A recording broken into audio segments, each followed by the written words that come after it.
All right, this video is a unit on future climate. And here I'm going to present predictions for the next 200 years of temperature and then for the next 80,000 years or so. Remember that when you talk about climate, you're always talking about time frame. The time frame determines the mechanism. So in the next 100 years, we can rule out orbital mechanics. Instead, we need to look at several factors we've already studied. The first thing to do when predicting the future is to construct a business as usual scenario where whatever caused the past continues to cause the future. It could be wrong, but it's the safest bet because it's the most likely thing that this time it is not different. This time is more like the past. It's what I call the safest bet. Temperature of the Earth has been going up about 1 degree centigrade per century. And so the default assumption should be that it will continue to go up about 1 degree over the next century. And we'll get into some of the factors why that may or may not be true. And this is the Atlantic multi-decadal oscillation. The AMO has been going for millions of years. It's mostly internally driven by temperature and salinity. So it's effectively just goes up and down and up and down and up and down forever. At least for millions of years until the continents change. And this is not a graph of temperature. This is a cyclic influence on temperature, which is already going up right now. And that explains the previous graph of temperature for the last, this is the slope of that previous graph. Let me start that again. So this is a cyclic influence on temperature, which is already going up, as we just saw. And so this has an influence on the shape of that graph if it's already, whatever direction it's underlying is whatever underlying direction it's going. And so this oscillation should contribute to our prediction for the next 100 years. And this is the PDO, the Pacific Decadal Oscillation, which has the El Niños. The El Niños are a response to heat buildup. They occur about every 11 years, but they are very variable in strength, as you can see. And some scientists believe the PDO is a strong driver of our climate. I think of it a little differently. I think the AMO drives our climate, or at least the oscillations of our climate, while the PDO drives our weather. And so strong El Niño events are not predictable on a decadal time scale.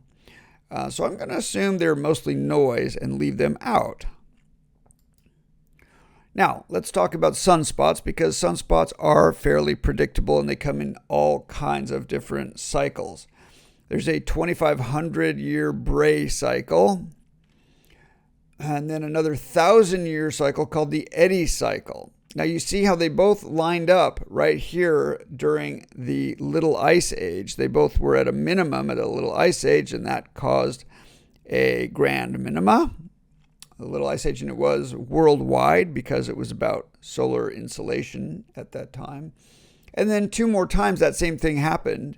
And these also have names. These are named minima. What happened, and also when they coincide on either side. This is a minima, and it has various other characteristics, like it's wider, it's longer at that time, and it has little fluctuations within. And so these are long cycles, but if your time frame is thousands of years, they are very influential. In fact, we can predict from this that the next double low will be in another 5,000 years or so.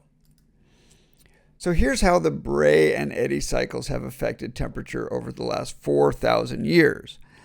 See how they coincided during the Little Ice Age we just mentioned. That reduction in incoming solar energy was a worldwide event. And you can also see how influential the Eddy cycle is. That's the 1,000-year cycle on our temperature. So that's a pretty strong factor, and Javier takes it into account when he makes his prediction of the future, which makes sense. Zooming in a bit, now we see the traditional, well-known 11-year solar cycles, also called the Schwabe cycles of sunspots, and then the Feynman 100-year cycle, which I think is technically about 102 years. So it goes from 1706 to 1810 to 1912 to 2014. And then the next one will be 2016 or so. And this is called F4 coming up in this century. And then another interesting thing we see is that there's always a dent in the middle. There's a low point in the middle between the high points, and it happens every single time. So because it's so predictable, then we predict it for the next one. And I don't know if anybody really knows why that happens, what causes that. This is a double dent and a single dent. It's fascinating. Sunspot cycles are driven by changes in the solar magnetic field as the sun rotates, but I don't think anybody's figured out exactly why it has always a little minimum, a slightly less maximum in the middle of the cycle. This is the Feynman cycle of 100 years. Now, starting here in cycle 25, where we are now, we think that the next 100 years are going to play out a lot like the last 100 years because the Bray and Eddy cycles haven't changed much. This is the Eddy cycle here. And then Zarkova estimates we will be in a new grand solar minimum for much of this century, starting in here. Well, Vinos says he doesn't think that's possible. And I will put my money on the business as usual scenario because it tends to do better. Now, this is the familiar graph we saw at the beginning of the course, but now I've added more sunspot cycles in the AMO. So this is 200 more years of prediction. And let's break this down. Let's get into what we're looking at here.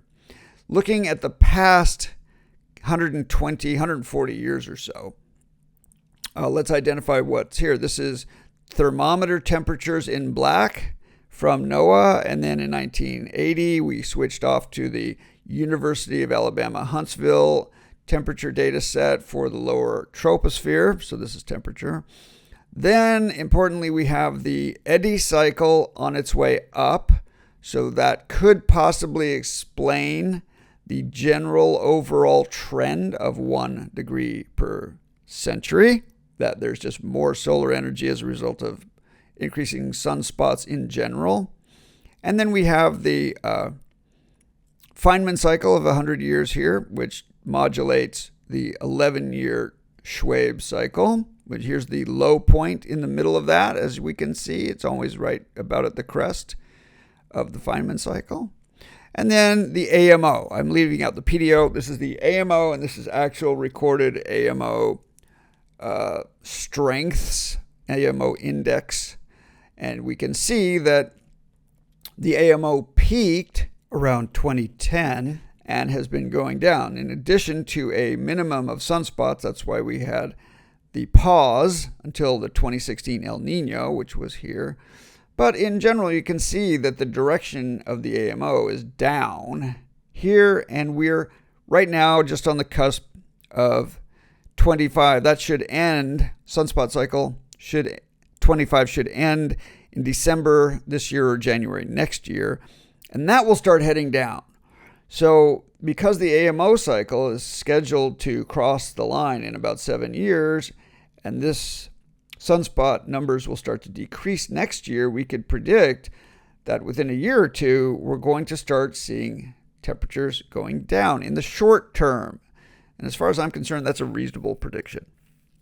Let's look at what else we're working with here. I've just made up some numbers for the AMO here. It's just a 65-year cycle that I've tried to, sort of estimate reasonably, but it's kind of random. And then these Feynman cycles here have a dent right here. This is strictly made up. It's just a little bit lower here. And then here's another one I made up in the middle of the second one. So this is 200 years. But I want you to notice the Bray cycle. The Bray cycle, which is a very 1,000 years, peaks right here in 2100 and then starts to head down. And we know that 500 years from now, it will have a huge influence and will take temperatures down, or will be a significant factor in reducing temperatures. And right now it's very high. But at the same time, we have the Feynman cycle where we're going to have another low down here in 2115 or 16. we expect another sunspot low. So all these things are going to fight each other a little bit and combine to give us some temperature. And let's see now how Javier predicts that will play out. So this is from Javier's book, chapter 13. And the first thing we see in yellow is the Bray cycle hitting its maximum right here at 2100, just as we saw. And these are the in-between Feynman cycle lows at the end of and beginning of each Feynman cycle. We've had one before that was called the pause. We'll have one again at the beginning of 2100, another pause or something. And here we can see the UN IPCC 4.5, which is kind of their middle prediction of how temperatures will go. This is extremely sensitive to CO2, and I won't talk about it because it's not going to happen. That has nothing to do with reality. But we have two CO2 curves that are important here, and Javier thinks that they will have some influence on temperature. So here we have CO2 emissions, which he says will peak in 2040, 2050. And if the current CO2 craziness continues, maybe it will. But on the other hand, we're really bad at reducing CO2 emissions, even though we keep saying that that's our goal. We keep not doing that. So I don't know. It's anybody's guess. But let's just assume then in 2040 to 2050 that emissions peak and humans figure out how to really make good use of nuclear power.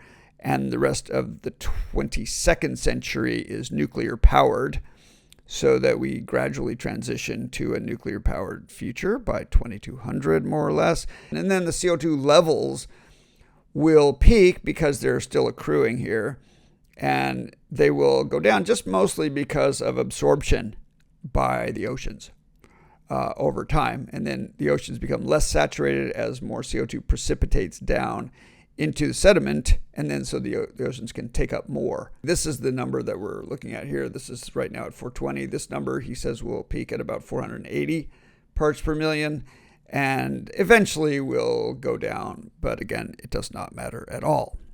Now, he says that temperature here will go down-ish or flat for a while, and probably because of solar cycle 25-26, that in between will be lower. And then it will go back up to 2060, probably influenced by the strengthening of the sunspots, the possibly positive phase of the AMO at that time, because the AMO will go negative for the next 30 years and then positive for another 30 years. And then he believes that some combination of CO2 and this coming solar minimum will drag temperatures down a bit. And then probably something like the eddy cycle, the reduced insolation because of sunspots, will end the 22nd century lower, so that the temperature then should be roughly equal to the temperature now. And that's his prediction. And of course, the big unknown here that we kind of can't talk about is albedo. Albedo could have its own driver that's not based on the water cycle. Because if it's the water cycle driving clouds, then that has its own feedback mechanism. And that is most likely just to continue going, and it certainly will. But if it has another way of changing, like nucleation of clouds from aerosols or cosmic rays or some other external influence, then we could see an influence of albedo here, and that could change all this. And all these are very fuzzy numbers anyway, as we know. And my prediction is a little different. And what do I know? I don't know anything. I have no idea what I'm doing, but this is what I'm thinking anyway. I think the AMO is going to be a strong driver, and that the basic backbone of our temperature emissions is more or less the eddy cycle. So I think that we are going to have a full low driven by the AMO for the next 30 years. This is really just my AMO overlaid on what might be the eddy cycle here, because we are going to have a minimum at the beginning of the next century, and that's going to start coming down again. So that I think we will probably have a second half of the 21st century that is more or less down, just because of the insolation from sunspots will be decreasing. That's the 200-year forecast. You can place your bets however you like. There are sort of three scenarios. Zarkova says it will go down a lot. Javier says that it will work its way down, and I say that we'll follow the AMO up for a while and then go down maybe a bit later. Not too different. And now we'll look at the next 80,000 years of temperature and just take a rough guess and a quick look at how this will play out. This is chapter 14 of Javier's book. We've learned a lot about what's happened in the past. Now, if we start today, we can see that obliquity and eccentricity are the big drivers, as we know. Precession is kind of a local index on top of those. And we also know that eccentricity will start moving up in another 15,000 years. But in the meantime, obliquity will start crashing down. That means we will start going from just about now a fairly high tilt in the axis to a low tilt, to a more straight up axis of rotation. And that will start bringing temperatures down. The ice sheets are going to come back, and they will start to cover much of North America, Russia, down and through Norwegian Peninsula. The ice will start heading out to sea, and according to Vinos, these temperatures we'll start to see the ice really coming down in a measurable way that probably is going only one way, and that's colder, somewhere between 1,500 and 4,000 years from now. Another friend of mine who really studies Milankovitch cycles says that it will possibly happen as soon as 500 years from now. But certainly I would say that by 3,000 years from now, we're just going to have ice that isn't going to go back unless we somehow, fire up our nuclear-powered warmers in 3,000 years and start to build bubbles over our cities or whatever, because it's going to get cold. And 20,000 years from now, it's going to be very cold. And again, we will, unless we interfere. And 20,000 years of evolution is a long time for humans to have the technology we have and to have nuclear power. But ice sheets are going to want to come down and again cover Montreal, Boston, and New York City. And we can expect a pretty serious deep freeze here, as we will also see in Europe and across Asia. Now, during that time, will there be some warm periods? Of course, there will. It's going to fluctuate. And perhaps because of precession, there could even be 2,000 or 3,000 years of not bad temperatures, or some mild, and then it could be much more volatile in another 3,000 years. So I'm not predicting that much resolution. I'm just Javier and I are both saying that in 20,000 years it's going to be nice and cold. And you can imagine at that time that we might really need more CO2, because people will have realized that now we're on nuclear power. There's no reason to blame energy companies for anything anymore.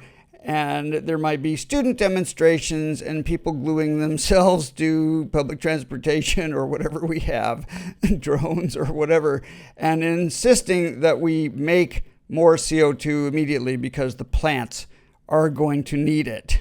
And then the question of the next interglacial, which according to this, you'd see that we have a less round orbit, a more oval-shaped orbit, and we'll have, again, high obliquity, so that should give us another mild, moderate interglacial, but Javier says it won't. He says that the conditions for the solar insolation, the number of hot days in summer, won't be good enough at that time to beat back the ice, and even though obliquity will be high again, like it is now, it won't be enough to raise temperatures consistently by beating back the ice summer after summer to give us a true interglacial. It's certainly going to be better than here, but it might be much cooler than what we experience now.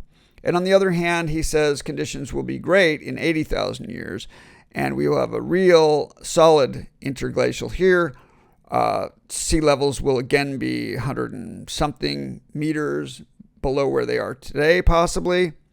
Here's when it's really cold, sea levels will be much lower. So sea levels will go down. Here, sea levels will come back up to maybe around where they are today, but it should be really nice and warm. And maybe finally the people in Canada, if Canada still exists in 80,000 years, will finally have their day in the sun to enjoy full Canadian summers, then very mild Canadian winters possibly. And so my recommendation is that if you're one of these people who wants to be cryo-frozen so that your brain, say, can be kept on ice until technology improves, and then you can just be uploaded to a computer, or you can somehow live again with just your brain and a new body or whatever. Tell them to wait until 80,000 years from now. Just give it a nice break. Don't let yourself melt during 80,000 years. You're going to have to put up enough money to stay cold for that whole time. But then when you come out, boy, it's going to be really nice. And there's going to be just spectacular weather for a long time at that time. So that's going to be a good time to be born. We'll be in here. And this is going to be a pretty miserable time to be born in about 7 or 8, 10,000 years. Just going to be like no relief for that next 10,000 years. And same again here. And we've been going through that pretty much forever, for as long as there have been hominids. So, and not only are we used to it, but we're better equipped to deal with it. That wraps up a quick look at future temperature. I hope you've enjoyed it. This is essentially the end of our series of lessons, and I look forward to more discussions and getting your opinion about what you think will happen, how you think this will play out. As always, come to climatecurious.com to learn more about future classes and developments.